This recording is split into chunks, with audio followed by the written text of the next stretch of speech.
Good morning, everyone, and welcome back to Between the Lines. I've got Rich Kopaz with me here today and his sweet little doggy, his little lap dog. We're going to discuss the audio scene from Abigail a little bit more. And what else are we talking about today, Rich? We've got, first of all, thank you for having me on again. I love this so much. And we have exciting. I have talked to several other authors, and I have gotten a couple of commitments to come on to our show to talk about their books. And so I'll tell you a little bit about that. Let's just get into it then. Okay, so first, let me start by delivering some bad news. Ooh. So I found out between the last podcast and this, my book is out of print. What? It's my publisher hasn't spoken to me in months, returned any of my stuff, and now my book's out of print. It's dead in the water. How does that even happen? Well, it did not sell well because I'm not a marketer. I'm a writer, so I had an indie publisher that I thought was going to carry that load. I'm the same, and I self-published because unless you know the right people, I think in the beginning, there's so many technicalities with that where you have to have certain formatting, you have to have a lot of things that, yes, like you're saying, as a writer, that's not what we do. We write. No, and it becomes where do I use my time? I don't have, I have a day job. I have a family. I have stuff like anybody else going on. Right. I could spend my time trying to be a top marketer, but that's not what I'm good at. I'd start from square one, and how long would it take me to get, as opposed to I spend my time writing, which I'm actually really good at. Yeah. Yeah. No, you totally are. Yes, I've read the book. I loved it. I loved it. It was amazing. Yeah, Right. no, and you're not a quitter. Next week, we're going to actually do a scene from an audio scene from my book, Awesome. which is great. And I've already recorded it. The actors were fantastic. Wonderful. I can't wait to get into editing it. So, we'll just move forward. I will find another way to put it out there because, as you know, I mean, the book kind of ends in a cliffhanger because it's only half the story I wrote. Right. That's Yes. what, my publisher got me to split the book in half. I didn't even publish my whole book. Yeah, it's okay. It's you're still in the game. It's not dead in the water. It is just looking for a different avenue. That's right. That's right. Okay, so moving forward, I have been in, like, we have that coming next week. Then we have a couple of authors that I have talked to, and they're very happy to come onto the show. And just this is great because it's so varied. So we've got a guy, Jay Frazier, who I'm in Michigan. He's up in Michigan. He's like an hour or so drive away from me. He was so excited that we're both in Michigan. It's great. Yeah. He's written a book, and now he's coming out with the second book in the series, and it is a sci-fi adventure supernatural. He gave me 57 pages to read. I can send them to you. You can look at them when you get the time. That'd be awesome. It's very action-packed. There's about characters that are involved in seeing like that. There's signs that it's the end of the world. That sounds like my kind of book. Yes. Characters like a book clerk and a cybernetic enhanced assassin for the government, a priest who are gay, and so that. Yeah. It's like the drama is so hyped up. It's great. And the scenes that I'm having them read is like the battle between like this evil possessed entity and the cybernetic assassin who's trying to protect the book clerk, and then they're trying to get to the priest. Oh, it's great. Car chase, and there's mortal combat, and it's fantastic. That's cool. Yeah. So to have our actors unpack doing a scene about that. I know. On the other end of the spectrum, the other author has written a factual book. Oh, nice. Long decades history of being in the hospital field, and has written a book of the top things you need to know as a patient and how you. Yeah, she even said, she's like, I don't know if I'm a good fit for your a podcast. And I'm like, well, you'll be an amazing interview Yes, and foremost, like totally. in an audio scene. And I thought at the time, I was like, yeah, that might be I don't know if an audio scene will work with that. And later I got into my headspace where I'm like, okay, I'm ready to be creative and stuff. Yeah. And I thought, okay, this is a factual book about these things, audio scene. Took me 9 seconds. Oh, I know. I've already, like, in my brain, after you've done so many amazing scenes, you could do so many different things with that as far as creating the audio scenes. I'm excited. I can't wait to hear that one too. That's gonna be cool too. Super excited. I also, okay, so the third one that I want to tell you about Mhm. is because I am a delivery driver as my day. Mhm. I was on a delivery, very heavy box, a guy who lives kind of out in the boonies. There's just an old dirt road that goes on Mhm. forever to, Yeah. and he met me halfway down because he was looking for this box and he opened it in front of me. He was like, I want to see it. It's vinyl albums Oh, that man. he made. He is the singer songwriter. Oh, wow. He put this out. So he was so excited, he gave me one on the spot. He was like, Oh, that's awesome. so I went home and I listened to it. And then later I dropped off one of my books to him. And I said, here, That's cool. artist exchange. And I dropped that off at his address. Now he wasn't dropped it off with a note. Told him about, that I listened to his album. Saw him last week, made another delivery. He said, I loved your book. I was like, well, I'll tell you what, I would love to interview you. Mhm. We could play like a song of his Oh, and yeah. give an interview because he said that one of the reasons he wrote, and I'm so putting this in my own words because I don't remember exactly what he quoted, but basically he's been writing songs and he's very much into this field, but he's never put an album out. But recently he had a near death experience. Oh, wow. Like, I got to put this album out there. So Yeah. we got to get him on the show. Yeah, no, totally. That sounds awesome. That's So how cool. super exciting is this? It's extremely exciting just to be able to take our work, and also the fact that it's not just one thing. Originally, it was just kind of like, I don't know, it just seems like it's expanded, Mhm. and It's I love that. super. Yeah. Yeah. Yeah. But you know what? We should make T-shirts. We're better when we're connected. That I would. love it. Yes, yes. So you gotta tell me, what was it with the cat in Oh, Abigail let's in talk. the scene? What was going on with the cat? So funny. So one of my friends, I actually met them in church. They were doing a kids ministry at a mega church, and they were bringing because the husband and wife who are really like this was like almost 20 years ago, and we've known them forever, and they're as close to us as family now. But their husband and wife are legitimate professional actors and directors and creators. Like they're Oh, amazingly talented people. And so they were doing a kids ministry and they brought me in and that's kind of how I met them to be on stage and be goofy and stuff. mhm. And their family, then they have kids and they brought their family up to be on stage. So she plays the French girl Mm, and the nice. daughter voiced little tiny Eric. Oh, that's aw Yeah.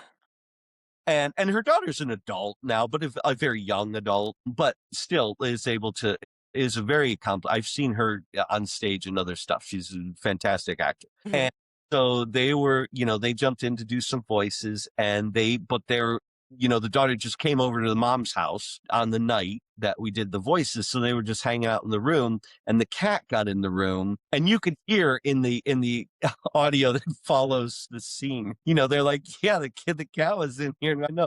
And all of a sudden, as soon as we're saying Abby, the cat's answering. We're like, oh my God. And so you can hear it, you can kind of pick it up where there is a scene where Lily says, where she first reveals the monster's ball. And she says it twice in a row. The monster's ball, the monster's ball. And I think it's right in between, right Mhm. space between the two times that you can really make that cat out. That's awesome. It is great. That's hilarious. I like that, and that wasn't even on purpose. No, I know. Oh, man. We do not have funny outtakes for this last one we did, but we'll because you can't plan that. So now we're going to reveal a great audio scene, great work by our three male actors, which is just so much fun. We've got three male actors, and then it's like the two females will take the lead again next week in that Oh, scene. cool. So Cool. it's great. But yeah, we had great performances by our three male actors who brought to life the scenes of characters Silas and his friend James. Mhm. Silas is one of the characters from your book, Abigail. He's a young man and he has a past, which is tumultuous. Yes. There is, and we're going to talk about this. We've got to talk about this. There is a scene in your book, Abigail, that I have told you before. I am so jealous that I did not come up with this. Is the most bonkers scene I may have ever read in any book. Well, welcome to my brain. No, right. And it is the scene of Silas and Anna, who are young people at this university and they fall in love. And Anna, as it turns out, is James's sister. So Silas meets James and he meets the sister, and then he falls in love with his friend's sister, which is, yeah, like you do. Yeah. Oh, yeah. After they're married, Silas then makes the reveal to her that he has this tumultuous, I don't want to spoil it because you're going to listen to the audio scene. I'm only going to hint at this. He now reveals about this tumultuous past that he has after they're married. He doesn't tell her this up front. He tells her this after they're married, and he's like, I hope you're cool with this. And her, now you've got it. I want you to walk us through exactly what her reaction is. So she reaches down. Yes, thank Yes, she reaches down and she pulls this knife, this dagger from out of her garter on her leg, and she brings it forward. And then we're gonna stop right there with what happens, right? Yeah. Yeah, okay. Well, you could say that she cuts off a lock of her hair and hands it to him, Yes. acknowledgement of her loyalty. Yes. Okay. Like that's literally what she does. She does. Yes, yes, and you would think that, I mean, this woman just hears something that Oh, most women probably wouldn't wanna hear, yeah, so you man, know? so so crazy. And that reaction. And this comes from like it's we don't know she's carrying a knife around up until this point. No, exactly. It's great. It's bonkers. Everybody needs to go and get Abigail right now just to find that fantastic. Thank you. Okay, So we're going to go through, yeah, we're going to have an audio scene that we've performed that tell us a little bit about Silas and his friend James and their little adventure at university. I actually it was creepy when in my brain, when I listened to it, I'm sitting in the hotel and Yuri's off doing something and I'm just listening. And I don't know, just the atmosphere, the as far as they're walking and they're trying to figure out where they're going and they're like joking back and forth and James is like, "I have no idea what you're talking about." And Silas is like, "Oh, come on, you're not that daft." And then they get to their point of arrival, and the gentleman is just he's so cryptic What and his performance is amazing. yeah, no, he was my favorite. He was Yeah. my favorite, and he brings him down, and you can hear the dishes kinda clanking around as people are having this, like, extravagant dinner before they go into the ceremony that was planned, and the way that all of a sudden James is pulled up, and it's like, "Okay, Master James." Yeah. What Yeah. just happened? The part with Sadie, when Sadie came out, that was disturbing. You could see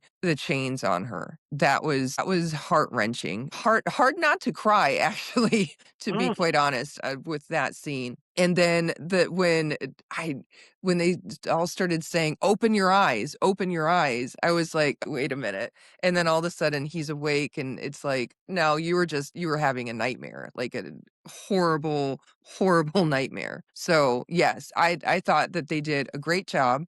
Definitely was it was the feeling was different from the first scene. There was more sadness to this one. you know? Yeah, there's a tragedy in what Yeah. you deal with. Yeah, which is crazy because the first scene Yeah. is Abigail coming to grips with her reality. So it's nuts that But when you hear from Lily, there's such a swell of hope that's present throughout that scene. And even yes, then, they're like, "No, no, stay hopeful." yes. This one was like, "No, lose." No, this was just like, God, why? Like, why is this happening? And we know that it did happen. That's a historical fact. Yeah, I won't even go into all that. real thing, and it was because of the god awful stuff going on. Yeah. Yeah. Yeah. Just yes, but they did a wonderful job. It was very well put together. I'm excited to hear more. I can't wait to hear your scene Yeah, from me too. It's yeah. gonna it's gonna be so much fun. This is so much fun. This is a great blessing. It is. I will say just to also um give you a little preview. I'm going to create a new set for where I'm on the podcast. Nice. I'm moving in is Cool. what I'm saying. Okay, cool. Hey, But it's that's great. good. Yeah. I already have all the set pieces and I was thinking about putting them out and making the set today, but I was like, no, no, no, because next week's my scene, it'll actually be way more appropriate Yeah. and we review it. So everybody come in next podcast to see Yeah. where we're going. And as always, comment. Let us know where you are with your projects, with your writing. Come on to the show. Yes. We're here. We're waiting. Yeah. All right, Okay. cool. Well, thank you again, Rich, for being on Between the Lines and for doing all the amazing and wonderful things that you're doing right now. Just a lot of talent, a lot of creativity. I appreciate it. Also, the fact that you're able to do all of this is just mind blowing. Have a day job too, like me. So thank you for including me on your creative journey. This is great. It's kind of fun. I think that like we're doing really good. I think that other people outside of here probably don't realize we know nothing about each other. Yeah, no, not at all. Other than meeting each other that one time in person in Bangor, Michigan. Yeah, That's it. working. So it's great. And remember all you out there, we are rooting for you. Yes, we are.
James, hurry up! Hold on, Silas. I'm coming. It's a chilly night. And you should have worn a coat. I didn't think we'd be outside. Are you sure we're in the right place? Check the letter. Alright. Past Williams Hall, south on. Then before the statue of Adams, That's the statue. turn around, find the stairs descending before And there's you. the stairs. The door to your future will be opened by It someone, must be down below. but for your own sake, and for the secrecy of the group, tell not a soul about this. Invited to a secret society in our first week at university. Do you think all undergraduates go through this type of initiation? Not just any secret society. Look what Professor Gardner writes at the end. And for the liberty of America, to ensure a lasting freedom for those with the courage to adopt a clandestine... Yes, I know, a clandestine destiny which will have lasting reverberations. What are you saying? It's the secret society, James. The Underground Railroad. The Underground Rail... Silas, what are you talking about? Yes, the Underground Railroad. A railroad? Underground? Down there? No, the Underground Railroad. Surely you've heard of it. I've heard of a secret railway system being built beneath the earth.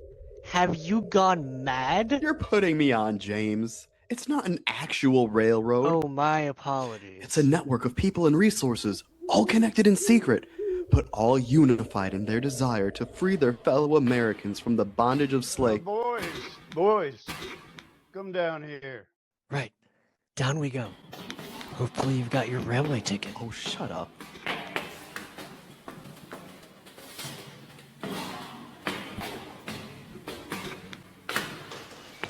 All right.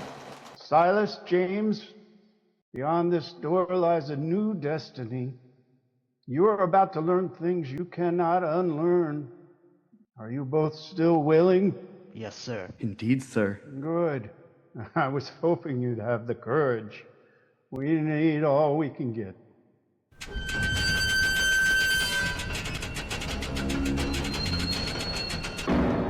My God. I didn't think it'd be so elegant.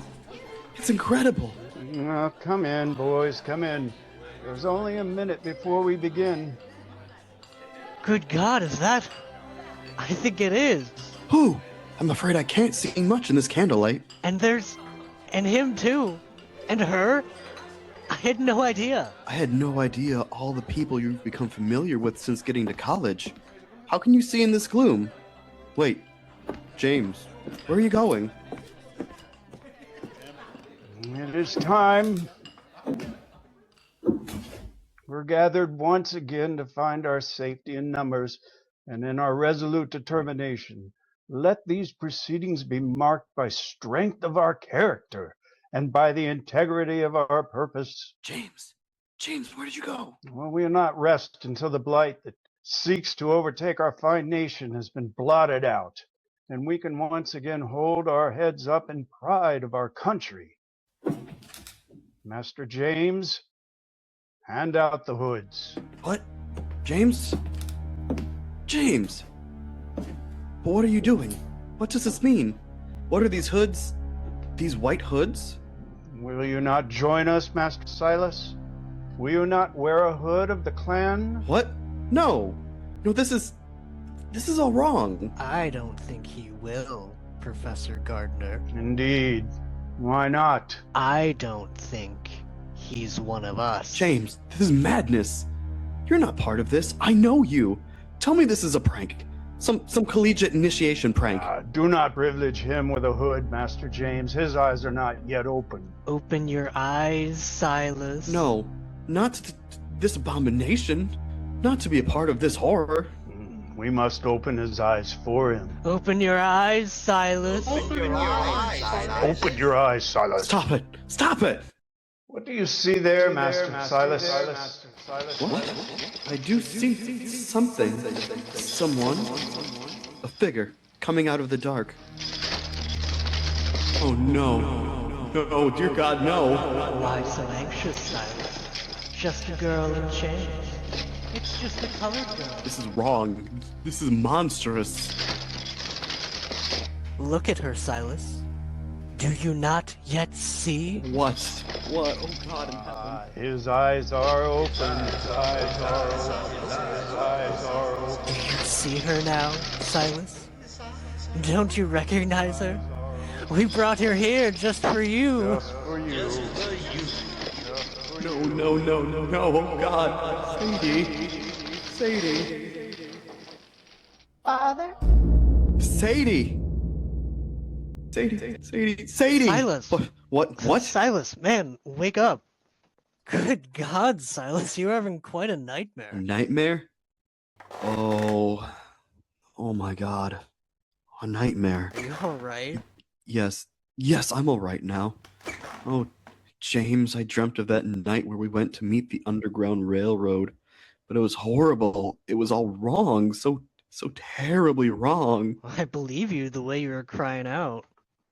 Who's Sadie? Sadie? Yeah, you were crying out her name. Should my sister be worried? No, of course not. It's not like that. Well, then what's it like? Sadie is someone from my past. But no threat to Anna, I assure you. Oh, someone you'd like to forget, hmm? No, I dare not forget her. Well, then take my advice. Do try, and do it before your wedding day. For some reason, I don't think Anna will be as understanding. My wedding day? Oh God. Oh God, James, I can't go through with this. Steady on, man. Calm down. It can't be as bad as all that. Plenty of new grooms get cold feet, so to speak. That's just it. That's the trouble. I'm not a new groom. God forgive me, I'm not a new groom at all.